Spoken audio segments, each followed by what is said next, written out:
ऊपर से कपड़ा मसकई छ ऊपर से कपड़ा मसकई छ।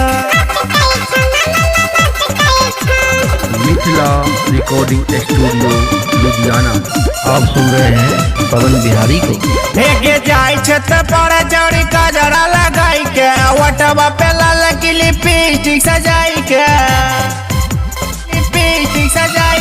जाय छत पर चौड़ी कजरा लगाई के वटवा पे लाल की लिपस्टिक सजाई के पतरी कमरिया लपकई छ पतरी कमरिया लपकई छ दोनों जबन तोहर घसकई छ ऊपर के कपड़ा मसकई छ दोनों जबन तोहर घसकई छ ऊपर से कपड़ा मसकई छ।